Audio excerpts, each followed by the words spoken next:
আধা তেরা ইশক আধা মেরা। গুড মর্নিং বন্ধুরা, আমি অনুশ্রী। আমার একটি ব্লগে আপনাদের স্বাগত। তো অনেক দিন বড় ভিডিও ছাড়া হয়নি, তো ভাবলাম একটা করা যাক, সময়ের অভাবে হয়ে ওঠে না। তো সকাল থেকে 10টা পর্যন্ত কি করলাম এইটুকুই তোমাদের সাথে শেয়ার করব। যদি ভালো লাগে একটু প্লিজ সাপোর্ট করো। তো প্রথমে ঘুম থেকে উঠে আগে ঘরটা ঝাড় দিয়ে নিই, তারপরে যে কদিন বৃষ্টি হচ্ছে সেজন্য শুকোয়নি কালকে, সেগুলো আবার রোদে দিয়ে দিলাম। আবার রোদে দেওয়ার সাথে সাথে এক বালতি হয়ে গেছে কাচার মতো। আজকে প্রত্যেক দিন আমি এক বালতি 2 বালতি করে কাচতেই থাকি।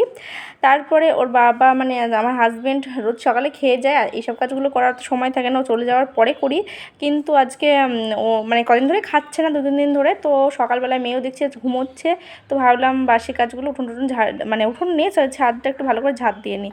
ঝাড় দেওয়ার পর এই যে কড়াই বাসি এগুলো সেদিনকে পুড়ে গেছিলো, কী অবস্থা দেখেছে। তো এগুলো মেজে ঘষে ভাবলাম মেয়ে যখন উঠে পড়েছে তাহলে হচ্ছে আগে বাসি কাপড়টা ছেড়ে নিই।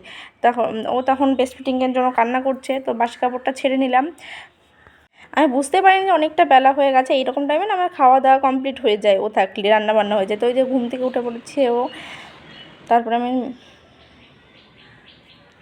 আধা তেরা ইশক আধা মেরা। জল পড়ছে না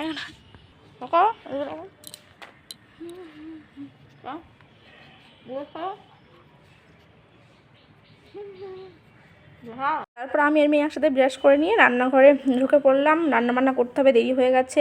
মেয়েকে খাবার খাইয়ে দিয়ে তারপরে আজ গ্যাসটা মুছে নিলাম ভালো করে, শনিবার যেহেতু পরিষ্কার পরিচ্ছন্ন করে। তারপর দেখছি ও পনির নিয়ে চলে এসেছে। আমি জানি না এই পনিরটা না 100 টাকা নেয় আমুলের, কিন্তু মিষ্টি নেই। মানে রান্না করা আবার মোটামুটি লাগে, কিন্তু সেই নর্মাল খেলে সেই মিষ্টিটা নেই। তো আজ ভাত চাপাতে দেরি হয়ে গেছে, 9:30 বেজে গেছিলো।